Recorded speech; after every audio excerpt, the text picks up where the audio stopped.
It is our top story tonight. The Federal Energy Regulatory Commission has dealt a big blow to the state's oil producers, saying they've been charging too much money to get Alaska's crude oil to market. For the past 2 years, the feds have said the owners of the oil pipeline, which are BP, ConocoPhillips, Exxon, Unical and Koch, are charging a tariff that's frankly just too high.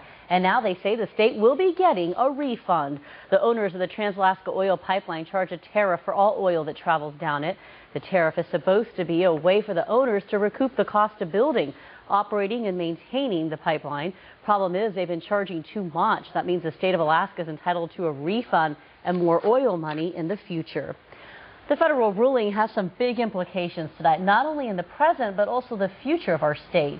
Not only will it mean more money for the general fund, but also more money for you. CBS 11's Andrea Gusty is live in the newsroom now to break down the future effects this decision has. Andrea?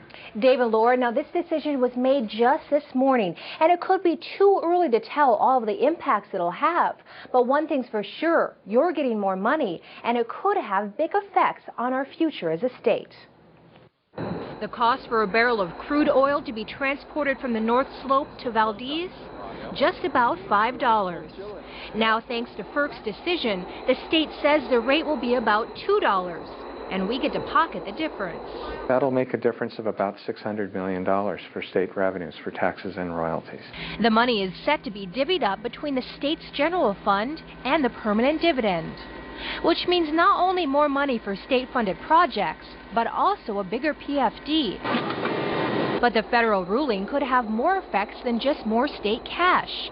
It could impact your prices at the pump. The cost of transporting is going to be lower, and so there would be presumably a savings there, but it's going to be complicated by the issues of the actual agreements at the refinery.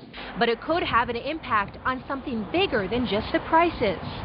Some state lawmakers say it creates a distrust between the state and the oil producers. It's more proof that you just got to watch them like a hawk, because anytime they can interpret anything to their advantage, they're going to do it. The federal ruling has given new fuel to the administration's argument that an independently owned gas pipeline is the best for the state.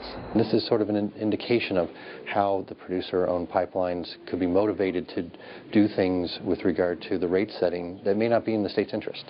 Some say the oil producers have overcharged once and they'll do it again. But next time it won't only be our oil. It could be our gas. In the coming days of the special session, this could be huge. TransCanada, the company that the Palin administration wants to build a natural gas pipeline, isn't a producer, and they say doesn't have the special interest BP and ConocoPhillips have. Now, if the state gives TransCanada the cash to help build a gas pipeline, officials say partners don't shortchange partners. Dave? Andrea, I understand that this federal decision would mainly affect the price of what we eat. What does that, or I should say, how does that relate to our prices at the pump? Dave, even though we use the gasoline that we produce, the price that we pay here is market. Today, Alaska crude closed at $131.18 a barrel, which works out to about $3.12 a gallon of crude. Now, even though this federal decision affects what's exported outside, a lower transportation cost for them could eventually trickle down to us. And of course, that means lower prices. And that was CBS 11's Andrea Gusty reporting for us tonight.